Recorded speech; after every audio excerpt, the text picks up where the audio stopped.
Hello students, welcome to Mathematical Mind. Today we will do exercise 3.1 class 10 question number first. Aftab tells his daughter 7 years ago I was 7 times as old as you were then. देखो student इसमें question के according कि जो आफ्ताब है वो बताता है कि 7 ईयर्स अगो कि जो 7 साल पहले आई वॉज 7 टाइम्स कि जो मैं था वो 7 गुना था। टाइम्स मीन्स गुना था। As old as you were then कि वो अपनी डॉटर को बताता है कि वे 7 साल पहले कि जितनी तुम थी मैं उसका 7 टाइम्स था। ठीक है ना। ऑल्सो 3 years फ्रॉम नाउ और आगे क्या बताता है कि 3 year फ्रॉम नाउ कि अब से 3 साल बाद आई शैल बी 3 times कि मैं 3 times हो जाऊंगा मीन्स 3 गुना हो जाऊंगा। As old as you will be कि जो तुम्हारी एज होगी मेरी एज उससे 3 times हो जाएगी। Represent this situation algebraically and graphically. तो स्टूडेंट हमने दोनों कंडीशन को एल्जेब्रिकली भी और ग्राफिकली भी दोनों मेथड से एक्सप्लेन करना है। ओके, तो फर्स्ट ऑफ ऑल हम क्या करेंगे कि जो एज ऑफ आफ्ताब है और जो उसकी डॉटर की एज है दोनों को हम सपोज करेंगे। तो first let age of Aftab, age of Aftab is x year. Okay, let age of daughter क्योंकि हमने दोनों की माननी होगी भाई इसमें, तो age of daughter is equal to y है। अब देखो स्टूडेंट, फर्स्ट जो स्टेटमेंट है हमारी तो हम लिखेंगे अकॉर्डिंग टू फर्स्ट स्टेटमेंट।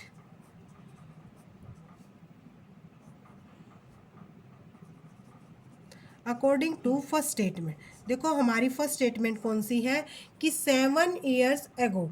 एगो में जो भी एज हमने पहले वाली निकालनी होगी, जो भी प्रेजेंट एज है अगर हमने उससे पहली वाली एज निकालनी होगी तो स्टूडेंट हम क्या करेंगे कि जो प्रेजेंट एज है 7 years अगो निकालनी है। इट मीन्स हम 7 से उस प्रेजेंट एज में से हम 7 को सब्ट्रैक्ट कर देते हैं। ठीक है ना। और हमारी जो डॉटर की एज है 7 years एगो वो भी क्या हो जाएगी y-7। लेकिन अब ये नहीं दिया गया है, इसके साथ हमें एक कंडीशन और दी गई है कि आफ्ताब अपनी डॉटर को बताता है कि 7 years ago I was 7 times as old as your. अब देखो 7 times 7 years बाद दोनों की एज हो जाएगी x-7 और y-7। अब उसने बताया कि जो आफ्ताब की एज है वो डॉटर की एज की 7 times हो जाएगी। स्टूडेंट अगर हमें इनको इक्वल पुट करना है क्योंकि ये तो हमारी गिवन है 7 times, तो हम क्या करेंगे जो एज ऑफ डॉटर है उसको भी 7 से मल्टीप्लाई कर देंगे क्योंकि ये ऑलरेडी हमें 7 times गिवन है। अगर हम इसको 7 से मल्टीप्लाई कर देते हैं तो उन दोनों की एज क्या हो जाएगी हमारी इक्वल आ जाएगी। तो यहाँ से x-7 is equal to 7y-7 49 and x-7y-7 और इधर आने के बाद ये हो जाता हमारा 49 प्लस का। तो स्टूडेंट यहाँ से हमारा आ जाती है equation x-7y plus 42 is equal to 0। ये हमारी फर्स्ट इक्वेशन आ जाती है। अब हम देखते हैं according to second statement. According to second statement में क्या गिवन है हमें गिवन है कि जो आफ्ताब है वो बताता है कि 3 years फ्रॉम नाउ कि अब से 3 साल बाद अगर हमें आफ्टर की निकालनी होगी स्टूडेंट तो हम प्रेजेंट एज में क्या करेंगे ऐड कर देते हैं 3 year। ओके, अभी हम यहाँ पर इक्वल टू ग्रेटर देन कुछ भी नहीं लिखेंगे क्योंकि ये हमारी जो भी स्टेटमेंट होगी उसके अकॉर्डिंग ही लिखी जाएगी। I shall be 3 times as old as you will be कि मैं 3 times हो जाऊंगा कि जितनी तुम्हारी एज होगी मेरी एज उसकी 3 times हो जाएगी। ऐसे ही अब क्योंकि आफ्ताब की 3 times एज होनी है तो हम क्या करेंगे कि जो उसकी डॉटर की एज है उसको भी 3 से मल्टीप्लाई कर देंगे और जैसे ही डॉटर की एज को 3 से मल्टीप्लाई करेंगे तो हमारी जो एज है दोनों की आफ्ताब की और डॉटर की वो एज क्या हो जाएगी इक्वल आ जाती है। ओके, तो x plus 3 is equal to 3y and 3 3 ज़ा 9। यहाँ से हमारा x minus 3y plus 3 minus 9 is equal to 0। यहाँ से x minus 3y and minus 6 is equal to 0। ये हमारी आ जाती है सेकेंड स्टेटमेंट। ओके, अब स्टूडेंट हमें क्योंकि इनको एल्जेब्रिकली भी और ग्राफिकली भी दोनों मेथड से एक्सप्लेन करना है, तो हम क्या करेंगे कि जो फर्स्ट इक्वेशन है और सेकंड इक्वेशन है, दोनों से हम x और y की वैल्यू निकाल लेंगे। ठीक है ना। जैसे कि हम पहले हमारी सेकंड इक्वेशन है, यहाँ से अगर हम y की वैल्यू निकालते हैं तो इसको हम पुट कर सकते हैं x इज इक्वल टू, दोनों को हम राइट साइड ले जाएंगे, 3y प्लस 6 हो जाती है हमारी ये वैल्यू। अब देखो इसके लिए अगर हम अपनी टेबल बनाएं, जब भी हम x की वैल्यू पुट करते हैं तो हमारी ऑटोमेटिकली y की वैल्यू आ जाएगी। ठीक है ना। और जब भी हम y की वैल्यू पुट करेंगे तो x की आ जाएगी। सपोज करो स्टूडेंट यहाँ पर हम x की वैल्यू y की वैल्यू 1 पुट करते हैं। ठीक है ना। जैसे ही हम y की वैल्यू 1 पुट करते हैं, 3 इंटू वाई 1, तो ये हो जाता हमारा x की वैल्यू 9। तो x की वैल्यू आ जाती है हमारी 9 जैसे ही हम y की वैल्यू 1 पुट करते हैं। अब सपोज करो हम x की वैल्यू पुट करते हैं, y की वैल्यू पुट करते हैं हम 0। अगर जैसे ही y की वैल्यू 0 पुट करेंगे, यहाँ पे देखो, तो x की वैल्यू हो जाएगी 3 इंटू 0 प्लस 6। मीन्स जो x की वैल्यू है वो हमारी आ जाती है 6। ओके, उसके बाद अब हम माइनस की वैल्यू पुट करते हैं, क्योंकि जो प्लस की वैल्यू, आप वैसे तो प्लस की भी रख सकते हो, लेकिन प्लस की और भी ज़्यादा बड़ी चली जाएंगी, तो हम y की वैल्यू पुट करते हैं -1। जैसे ही हम y की वैल्यू -1 पुट करेंगे तो -3 प्लस 6, इट मीन्स जो x की वैल्यू है वो हमारी 3 आ जाती है। ठीक है ना। तो x इज इक्वल टू 3। जब y -1 है तो x की वैल्यू आ जाती है हमारी 3। देखो यहाँ पर हमने जब भी x की 3 वैल्यू पुट करते हैं तो y की कॉरस्पॉन्डिंग 3 वैल्यूज़ आ जाती हैं। देखो स्टूडेंट, जो हमारी x minus 7 y minus 42 is equal to 0 first equation है, वहाँ से भी ऐसे ही हम x इज इक्वल टू हो जाएगा हमारा 7y प्लस 42। ठीक है ना, 7y 42। ऐसे ही हम क्या करेंगे, टेबल बनाते हैं और x की वैल्यू और y की वैल्यू निकालते हैं। तो यहाँ पर ऐसे ही हम x और y, अब देखो अगर हम y is equal to 0 put करते हैं गिवन क्वेश्चन में, तो x की वैल्यू हमारी आ जाती है, हम x की वैल्यू 0 पुट करते तो y की वैल्यू 0 पुट करते तो x की वैल्यू हमारी बहुत ज़्यादा आ जाएगी। तो हम अपनी कम वैल्यू निकालने के लिए y की वैल्यू -6 पुट कर लेते हैं।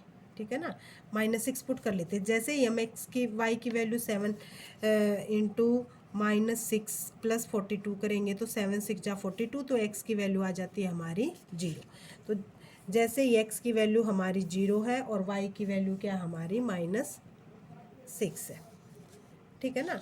उसके बाद अब हम वैल्यू निकालते हैं, अब हम वैल्यू सेकंड निकालेंगे, वो भी हम माइनस की रखेंगे, क्योंकि जैसे ही हम प्लस की रखेंगे तो हमारी वैल्यू ज़्यादा बढ़ती चली जाएंगी।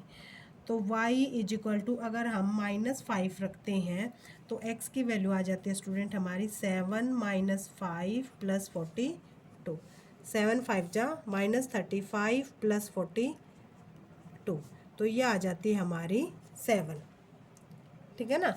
तो x की वैल्यू हमारी आ जाती है 7, जैसे ही हम y की वैल्यू पुट करते हैं -5।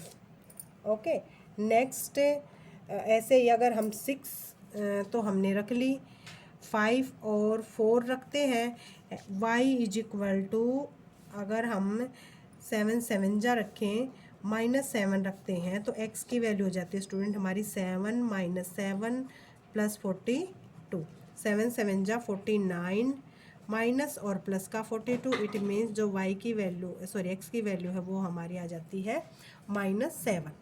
ठीक है ना। तो दोनों ही वैल्यू हमारी माइनस की आ जाती हैं, -7 एंड -7।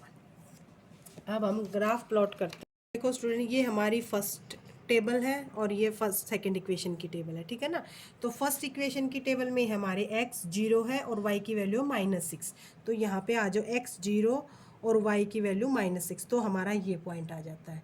ओके, उसके बाद x 7 यहाँ पे एंड y -5 मीन्स ये हमारा यहाँ पे आएगा, ठीक है ना, क्योंकि x की वैल्यू है 7, तो ये आ जाता है हमारा यहाँ पे। उसके बाद x -7 और x -7 हमारा आ जाएगा इधर, और y की वैल्यू भी हमारी -7 है, दोनों वैल्यू कैसी हमारी -7। ओके, तो ये आ जाता है स्टूडेंट हमारा यहाँ पे, ठीक है। तो जैसे ही हम करेंगे इन पॉइंट्स को मिलाएंगे तो हमारी एक स्ट्रेट लाइन बनेगी। देखो, हमने इन पॉइंट्स को जब भी मैच किया तो हमारी एक स्ट्रेट लाइन बनी। हमने इन पॉइंट्स को A B C नाम दिया है, ठीक है। ये है हमारी first equation. Okay, x -7 y -42 is equal to 0 वाली। सेकेंड इक्वेशन है हमारी x इज इक्वल टू 9 है, यहाँ पे हमारा x इज इक्वल टू 9 है और y की वैल्यू क्या है 1, y की वैल्यू 1 और x इज इक्वल टू 9, तो ये पॉइंट आ जाता है हमारा यहाँ पे। उसके बाद x 6 है और y की वैल्यू 0, ये पॉइंट आ जाता है हमारा यहाँ पे, ठीक है। इसको हम कर पॉइंट रख देते हैं P, ये है हमारा Q। नेक्स्ट 3 एंड -1, 3x और -1 हमारी y की वैल्यू है, ये आ जाता है हमारा यहाँ पे P Q। इस पॉइंट को हम नेम दे देते हैं R। अब देखो, जैसे ही हम इन पॉइंट को मिलाते हैं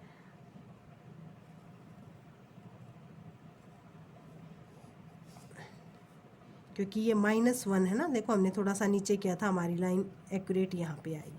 तो ये हमारी ये वाली जो लाइन है PQR पॉइंट को मैच किया है, ये रिप्रेजेंट कर रही है हमारी सेकंड इक्वेशन को, ठीक है ना। और जो हमारी सेकंड इक्वेशन है वो है -6 इज इक्वल टू 0। अब स्टूडेंट यहाँ पर हमारा क्वेश्चन जो फर्स्ट है विथ ग्राफ के कंप्लीट हो जाता है। तो स्टूडेंट, अगर आपको हमारी वीडियो अच्छी लगे तो हमारी वीडियो को लाइक करना, शेयर करना और चैनल को सब्सक्राइब करना। Thank you.